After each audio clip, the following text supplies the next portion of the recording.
bafethu kubonakala ingathi iqhwaga zami ze-PKTT sezindwendwele uKemi BR. Nizamkhumbula ngulo suspendiwe beke illegal head yasesayidini lase-EMPD lo wabonakala edlala nje indima enkulu ekuprotecteni kwa-Brigadier Julius Mkhwanazi. Ngapha kuthiwa amapolisi ngathi abonakele nakwicala likaLinda Gxasheka mosu uKemi BR bekwe kwicala le-legal. Then kukhona la Linda Gxasheka yena bekwe kwicala kwa-HR naye wabonakala edlale u-5 eprotectana no-Brigadier Julius Mkhwanazi. Hayi kuthiwa ngathi naye amapolisi abonakele kwicala elihlala yena. Hayi bafethu kuthiwa baphelelanga.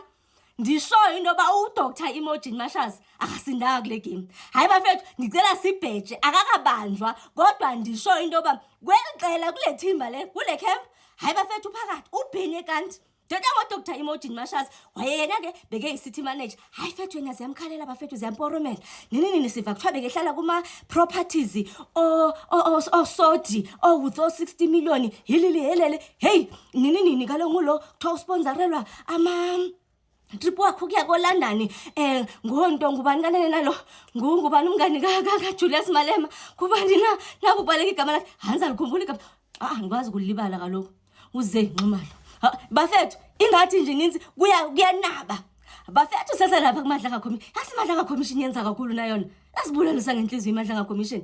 Bafethu ndiqhubeka ukujoka ngoku ndithe ndifika nabe nqondo baya ngikwazi nokulinda ngikwazi nokuhlala phansi ndifuna nizive ziseshushu zisatshisa zisabila zisuka estofini nexa gqiba kuyephula nje lembiza ndibe already nje niphakela.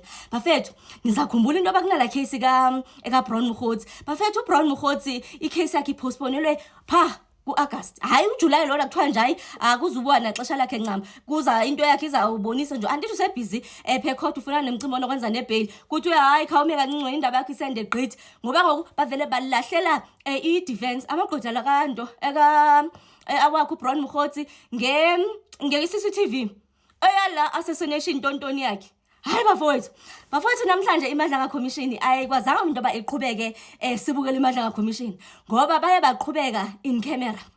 Beqhubeka ke phofu nomuntu okuthiwa nguWitness M kodwa uba ngaba ungumuntu oyilandela iMadlanga Commission already umcimbi ucalanye uzamazi uba uWitness M ngubani.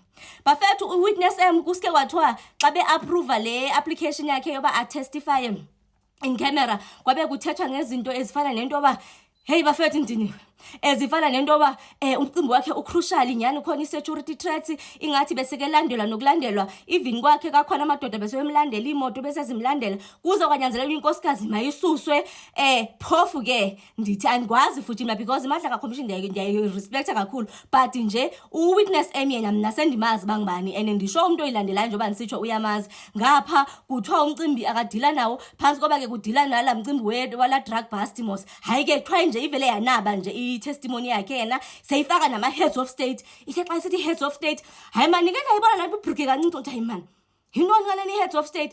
I-heads of state ayo-president na yintoni kaneni i-heads of state? Hayi mani iphinde sibuye ingqondo uba hayi mani yiyo nje and kuthiwa nga-head of state kuthiwa i-testimony yakhe ifaka i-implicator ama-heads of states. Isithetha ngomcimo nokwenza neziyobisi ke ngapha uba ngaba ngobani ababanye ama-heads of ntontoni asebe-implicated kule testimony yakhe. Hayi bafethu crucial kwathiwa yakhe ithetha nangama-families apart and parcel wale syndicate. Bafethu sithetha nge-terrorist ke ngoku sithetha ngemicimbi nje engathi ithe xaxa. Ndizalifakela into andazi noba ndizathi i-affidavit yakanye i-statement sakhe apha ekugqibeleni yena I think it's about 2 pages na but ke whoever happens to pick up into yoba uWitness M ngubani bafethu niyandazi indlela ndiyixabise ngayo iMadlanga Commission. If you happen to find out into yoba ngubani uWitness M please ndicela ungalibhali igama lakhe kwi-comment section. Only those that are aware mabayigcine kweziqweni zabo but uba ngaba uye wapick up xa ubona la maphepha ndicela into yoba ungayisheri into yoba ngubani. Asihlonipheni iMadlanga Commission so far isihloniphile nathi.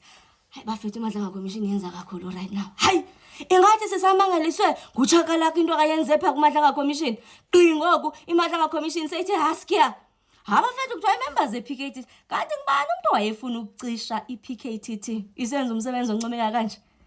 Hey bafethu ngicela ukuyoshawara ndigqibile umsebenzi wami wanamhlanje ezinge-8 kaJulayi 2026.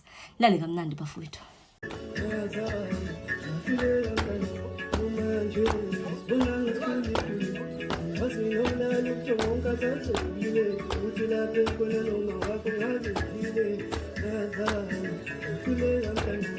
Thank